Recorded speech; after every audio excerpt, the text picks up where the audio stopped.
L'Iran a eu une histoire compliquée parce qu'au début du XXe siècle, il y a eu une révolution, la révolution constitutionnaliste en 1906, qui s'est faite avec, en partie, les idéaux de 1789. Et d'une certaine manière, la révolution de 1979, la révolution islamiste, c'est une contre-révolution qui veut remettre en cause toute la modernité, qui rejette tout ce qui vient de l'Occident, qui rejette bien entendu les droits de l'homme, l'égalité homme-femme, la laïcité, le sécularisme, etc. Donc, aujourd'hui, les Iraniens essayent avec un courage et un héroïsme qui forcent l'admiration. Ils essayent de revenir d'une certaine manière aux idéaux de 89, non pas contre l'ancien régime, comme c'était le cas au début du XXe siècle, mais contre déjà une contre-révolution. En quelque sorte, c'est une contre-révolution, on peut dire, ce qui se passe en Iran aujourd'hui. Cette contre-révolution des mollahs, c'est vraiment une force réactionnaire qui aurait pas été pensable avant la Révolution française. C'est-à-dire que pour moi, au fond, les mollahs, c'est la version orientale d'une extrême droite fascisante, comme il a pu y en avoir en Europe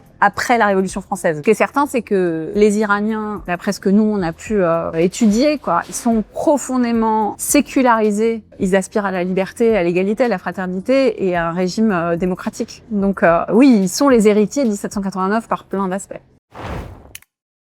Expert.